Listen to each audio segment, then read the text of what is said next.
कामधेनु संस्थान जो कंपनी अधिनियम 2013 के अंदर पंजीकृत है के मासिक हवन कार्यक्रम का आयोजन 17 अक्टूबर 2020 को कामधेनु गौधाम गांव बिस्सर अकबरपुर जिला नूंह हरियाणा के प्रांगण में सुबह 11 बजे किया गया। दिल्ली एनसीआर में बढ़ते हुए कोरोना मामलों और सरकार के निर्देश को देखते हुए सभी से अपील की गई कि सभी अपने घरों में रहकर ही हवन में सम्मिलित हो और फेसबुक या जूम के माध्यम से घर से ही मंत्रों का उच्चारण करके अपने वातावरण को शुद्ध करके कोरोना वायरस महामारी विषाणु को जड़ से समाप्त करने के प्रयास में सहयोग करें। हर माह की प्रथा के अनुसार वैदिक रीति से हवन किया गया, जिसमें और कोरोना वॉरियर्स के साथ साथ उपस्थित भक्तों में जिन लोगों का जन्मदिन या शादी की वर्षगांठ थी उनके लिए मंत्र उच्चारण के साथ हवन में आहुतियां दी गई। डॉक्टर एसपी गुप्ता जी ने पहले शारदीय नवरात्र पर मां भगवती की स्तुति करते हुए आहुति दी। गौ भक्त अनूप गुप्ता और उनकी धर्मपत्नी जो कार्यक्रम में मुख्य अतिथि थे को उनके जन्मदिन की ढेर सारी शुभकामनाएं देते हुए आहुति दी गई। डॉक्टर एसपी गुप्ता जी ने लंबे समय से कामधेनु गोधाम से जुड़ी मिस स्वप्निला तिवारी को जो यूके में रहती थी अचानक से उनका निधन हो गया, उनको याद करते हुए श्रद्धांजलि तथा आहुति दी। उसके उपरांत डॉक्टर एसपी गुप्ता ने प्रसंगानुसार अपने उद्गार व्यक्त किए।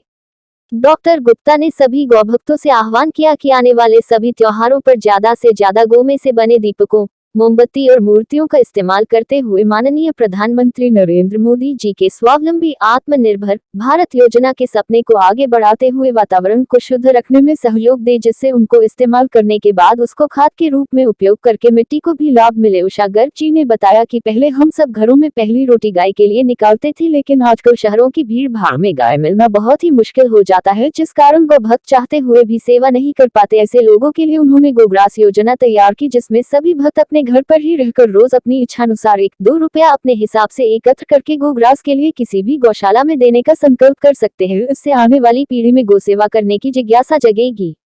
कामधेनु गौधाम की अध्यक्षा श्रीमती शशि गुप्ता ने गौ में से बनने वाले दीपकों के लाभ के बारे में अवगत करवाया। उन्होंने बताया कैसे हम चाइना के बने दीपकों का उपयोग न करके स्वदेशी निर्मित गौ में दीपकों का इस्तेमाल करके गौ सेवा में सहयोग कर सकते हैं और कैसे हम गौ में पदार्थों का उपयोग करके प्रकृति को भी प्रदूषित होने से बचा सकते हैं। उन्होंने कहा कि गौ में से बनने वाले दीपक एक बार प्रयोग में लाने के बाद डस्टबिन में डालने की जरूरत नहीं है। इन दीपक को आप अपने पार्क या फुलवाड़ी या किसी भी तरह के पेड़ पौधों में खाद के रूप में डाल सकते हैं। साथ ही उन्होंने यह भी बताया कि इन दीपक को ज्यादा तेल पीने की आशंका न करें, क्योंकि इनमें सामग्री ही वही लगाई गई है जिससे कि तेल न पिए। उन्होंने कहा कि जिन भी गौ भक्तों को गौ में से बने दीपकों और स्वास्तिक, लक्ष्मी, गणेश जी की मूर्ति चाहिए, वो कामधेनु गौधाम में संपर्क करके अपनी आवश्यकतानुसार 8 नवंबर 2020 को होने वाले हवन कार्यक्रम से पहले अवगत करा सकते हैं, ताकि आने वाले हवन कार्यक्रम पर गौ भक्तों को उपलब्ध करा सके।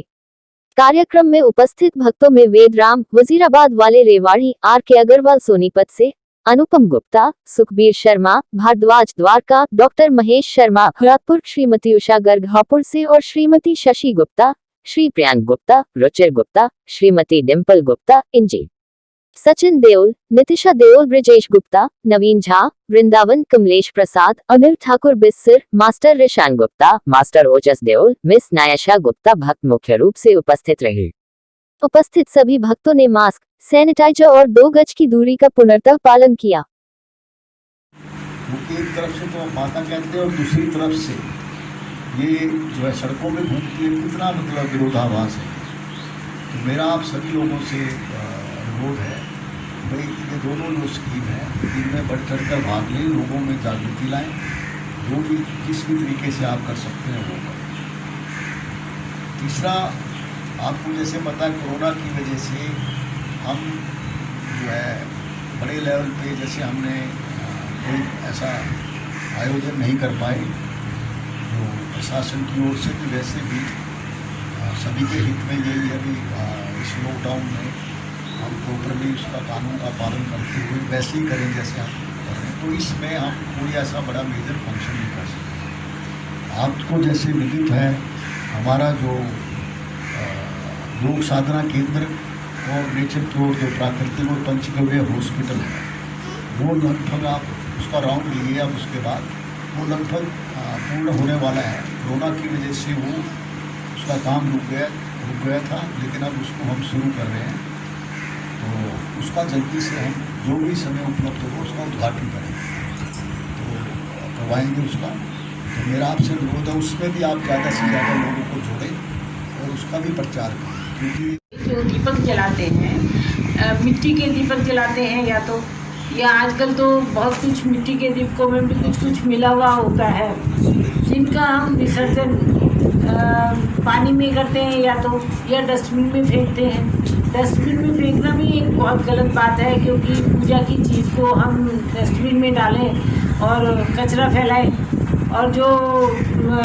अगर पानी में डालते हैं तो वो उससे भी गलत है, क्योंकि हम सारी नदियों को गंदा कर रहे हैं, और जो पानी है वो इतना प्रदूषित हो गया है कि उसकी हम एक घूंट पानी उसमें से ले नहीं सकते, जबकि वो अमृत का समान मानते हैं हम नदियों का पानी। और जो ये गोमय दीपक हैं, इनको आप अपने घर में, गमलों में, किचन गार्डन में कहीं भी डाल सकते हैं, वो खाद का काम करेगा।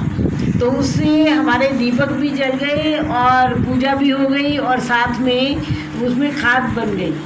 और पूजा की सामग्री जब खाद में काम आती है तो वो पौधा तो अपने आप ही ग्रो करेगा, क्योंकि उसमें उस लक्ष्मी माता का आशीर्वाद भी साथ साथ है, जो कि हम उसको खाद के रूप में डाल रहे हैं। और एक चीज़ और है, इसके बारे में कुछ लोगों का प्रश्न ये भी आया, क्या वो दिया जो गोबर का बना हुआ है जलाते समय जल जाएगा? वो जलेगा नहीं, उसमें कुछ ऐसी चीज़ मिलाई जाती है कि वो जलता नहीं है। और कई लोगों ने ये भी सवाल किया कि गोबर का दिया है तो उसमें जब हम तेल डालेंगे तो वो तेल पी जाएगा, तेल बहुत ज़्यादा जल जाएगा। तो नहीं, ऐसा भी नहीं है, क्योंकि उसमें जो मिलाया गया है और उसको हम पानी में धो के उसी तरह से इस्तेमाल कर सकते हैं, जैसे कि आम दियों को, मिट्टी के दियों को पानी में धो के इस्तेमाल करते हैं। और ना तो वो पानी में गलेगा, और ना भी पानी में थोड़ी देर डालने से गलेगा नहीं। अगर बहुत देर आप कई घंटे डाल दोगे तो शायद थोड़ा बहुत उस पर असर हो जाएगा, और ना ही वो बहुत ज़्यादा तेल पिएगा। और अल्टीमेटली हमारे किचन गार्डन में या गमले में, अगर हमारे घर में भी गमले नहीं हैं तो हम कहीं पार्क में कहीं भी डाल सकते हैं, जो वहाँ पे वो खाद का काम करेगा। इसलिए हमारी सबसे प्रार्थना है कि अपने लिए या अपने मित्रों के लिए या अपने अड़ोस पड़ोस में किसी के लिए भी ऐसे दीपकों की जिसको आवश्यकता है, वो अपना हमें फ़ोन पे बता दें या यहाँ पे आज ही बता दें कि आपको कितने दीपकों की आवश्यकता है, क्योंकि हम बहुत ज़्यादा नहीं बनाएंगे, हम उतने से ही बनाएंगे जितना कि लोग चाहेंगे। अदरवाइज़ तो हम बना के रखें तो वो भी एक उसको संभालने का हमारे लिए